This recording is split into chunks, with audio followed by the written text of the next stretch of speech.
आज हम लोग राष्ट्रीय आय एवं योग्यता आधारित छात्रवृत्ति परीक्षा 2020 की सामाजिक विषय को हल करेंगे। आइए देखें। पहला प्रश्न, निम्न में से कौन सिंधु घाटी सभ्यता का सबसे महत्वपूर्ण बंदरगाह था?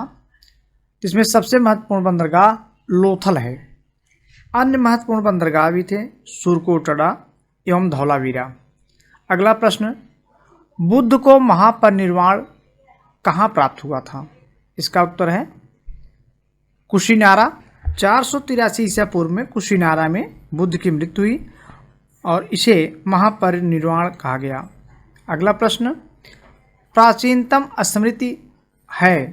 प्राचीनतम स्मृति स्मृति है जिसे मनु ने लिखा था, गुप्तकालीन रचना है। अगला प्रश्न, प्रसिद्ध पुरास्थल भीमबेटका स्थित है। भीमबेटका मध्य प्रदेश में स्थित है, रायसेन जिले में पुरापाषाणिक स्थल है ये। अगला प्रश्न, किस मुगल सम्राट की मृत्यु सीढ़ियों से गिरने पर हुई? यह हुमायूं। हुमायूं की मृत्यु शेर ए मंडल नामक पुस्तकालय की सीढ़ियों से उतरते समय लड़खड़ा कर गिरने से हुई थी।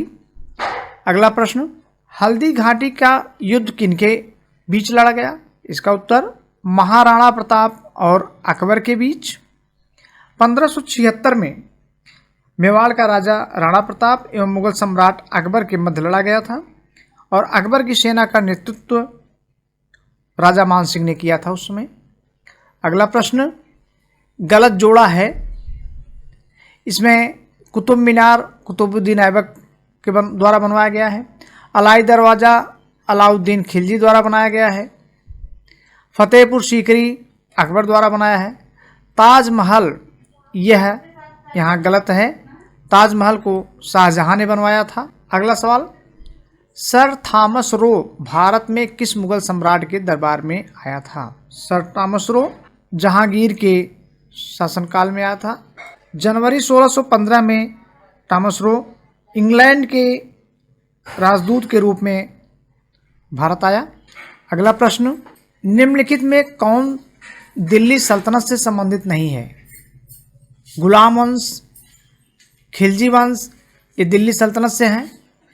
मुगल वंश ये लोग अपने को बादशाह कहलाते थे, यह दिल्ली सल्तनत से संबंधित नहीं है। तुगलक वंश भी दिल्ली से संबंधित। 1784 में बंगाल एशियाटिक सोसाइटी की स्थापना की थी सर विलियम जोन्स ने और इनका उद्देश्य भारत की इतिहास, पुरातत्व, साहित्य, विधि शास्त्र का अध्ययन करना था। अगला प्रश्न, 1942 में भारत में कौन सा मिशन आया? 1942 में क्रिप्स मिशन भारत आया था। क्रम से देखें तो कैबिनेट मिशन 1946 में, साइमन कमीशन 1928 में, बेबल 1945 में। अगला प्रश्न, गांधी द्वारा किसको अपना राजनैतिक गुरु माना जाता था? जी.के. गोखले को, गोपाल कृष्ण गोखले को। न केवल महात्मा गांधी बल्कि मोहम्मद जिन्ना भी के राजनीतिक गुरु जी.के. गोखले थे। अगला प्रश्न, 1857 की प्रथम स्वतंत्रता संग्राम के समय भारत का गवर्नर जनरल कौन था? Lord Canning. इसका उत्तर था लॉर्ड कैनिंग। अगला प्रश्न, उत्तर प्रदेश के उच्च न्यायालय के मुख्य न्यायाधीश की शपथ कौन दिलाता है? इसका उत्तर उत्तर प्रदेश का राज्यपाल। अगला प्रश्न, त्रिस्तरीय पंचायती प्रणाली की अनुशंसा की थी बलवंत राय मेहता समिति ने। अगला प्रश्न, भारतीय संविधान का कौन सा भाग राज्य के नीति निर्देशक तत्वों से संबंधित है? भाग 4। इसका उत्तर भाग 4 में है ये नीति निर्देशक तत्व। अगला प्रश्न, निम्नलिखित में कौन उत्तर प्रदेश का प्रथम राज्यपाल था? सरोजनी नायडू। प्रथम राज्यपाल सरोजनी नायडू हैं। अगला प्रश्न, अंतर्राष्ट्रीय न्यायालय कहाँ अवस्थित है? हेग में। अगला प्रश्न, भारतीय संविधान में कितनी अनुसूचियाँ हैं? भारतीय संविधान में कुल 12 अनुसूचियाँ हैं। अगला सवाल, सर्वोच्च न्यायालय में न्यायाधीशों की सेवानिवृत्ति की उम्र है? इसका उत्तर 65 वर्ष। अगला सवाल, कल्याणकारी राज्य वस्तुतः मिश्रण है उदारवाद और समाजवाद। अगला सवाल, विश्व में कितने महाद्वीप हैं? विश्व में कुल 7 महाद्वीप हैं। यूरोप, एशिया, उत्तरी अमेरिका, दक्षिणी अमेरिका, ऑस्ट्रेलिया, अफ्रीका एवं अंटार्कटिका, ये 7 महाद्वीप हैं। विश्व की जनसंख्या में भारत का कौन सा स्थान है? इसका उत्तर दूसरा स्थान है। पहला स्थान चीन का है, दूसरा भारत का। नीलगिरी पर्वत श्रेणी का सबसे ऊंचा शिखर है डोड्डा बेटा, जो 2637 मीटर ऊंचा है। अगला सवाल, जनगणना 2001 अनुसार उत्तर प्रदेश का लिंगानुपात है, यह 912, जबकि पूरे भारत की 943 है। लिंगानुपात का तात्पर्य होता है 1000 पुरुष पर कितनी महिला हैं।